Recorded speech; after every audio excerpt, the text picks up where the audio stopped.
जळगावहून सांडपाण्याची pipeline Sakegaon येथून नेण्यास ग्रामस्थांचा विरोध।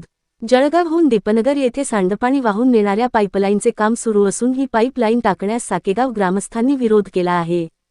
गावातील चुडामण नगर परिसरातून ही मोठी पाईपलाईन टाकण्यात येत असून हे भविष्यात आरोग्यास धोकादायक ठरणार आहे। पाईपलाईनचे प्रेशर अधिक राहणार असून फुटल्यास परिसरात दुर्गंधी पसरली जाऊ शकते व घरांना धोका निर्माण होऊ शकतो।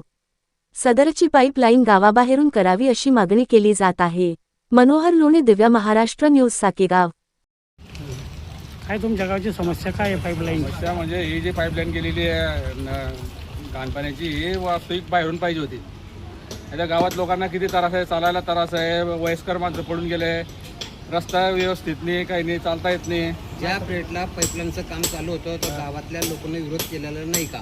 विरोध केला होता, विरोध केला पण सत्ताधाऱ्यांनी जे युनिव्हर्सिटी देऊन टाकले, तर ते बोलत काही होणार नाही, काय होणार नाही, होऊन जाईन, आम्ही रस्ता करून देऊ आणि काही नाही। समस्या वाढत गेल्या पण समस्या कमी होत नाही आहे। तुमच्या गावाच्या ग्रामपंचायतला तर पुरस्कार दिलेला आहे, याच्यावर तुमचं काय म्हणणं आहे? पुरस्कार दिला, ज्यांनी पुरस्कार दिला त्यांनी आधी गावात पुरस्कार करायला होते। पुरस्कार योग्य गाव आहे का? साकेगावात काय समस्या आहे? पुरस्कार फक्त एक कागदपत्र देऊन टाकला त्यांनी।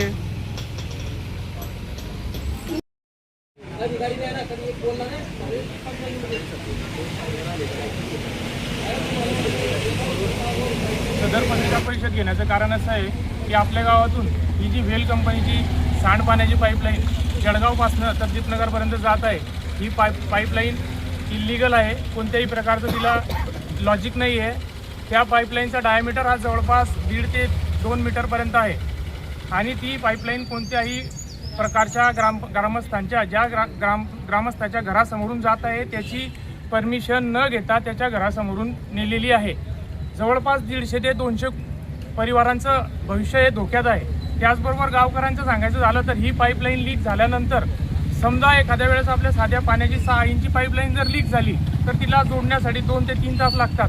पण ही जर 1.5 मीटर ते 2 मीटरची पाईपलाईन आहे, ही लीक झाल्यानंतर आपण समजू की वरच्या साईडने लीक झाली तर ती 50 फूटपर्यंत वरती जाऊ शकते, परंतु ती जर साईडने लीक झाली तर त्या रहिवाशाचं काय, हे असा एक प्रश्न आहे। त्यानंतर ही पाईपलाईन नदीपात्रातून अंडरग्राऊंड घेण्यात आलेली आहे, तिथं कोणत्याही प्रकारचं फाउंडेशन टाकले गेलेलं नाही आहे। नदीपात्रात जर ही पाईपलाईन लीक झाली तर साकेगावातील ग्रामस्थांना, साकेगावातील गुराढोरांना, प्राण्यांना, तसेच हे पाणी वाघूर नदीपात्रातून शेळगाव बॅरेजपर्यंत जाणार आहे, तर परिणामी पूर्ण तालुक्याला हा आरोग्याचा प्रश्न उद्भवणार आहे। त्यामुळे आमचा साकेगावकरांच्या वतीने प्रशासनाला, तसेच संबंधित मंत्र्यांना, ग्रामसेवक साहेबांना आणि कंपनीला असं हा जो पाईपचा जो रूट आहे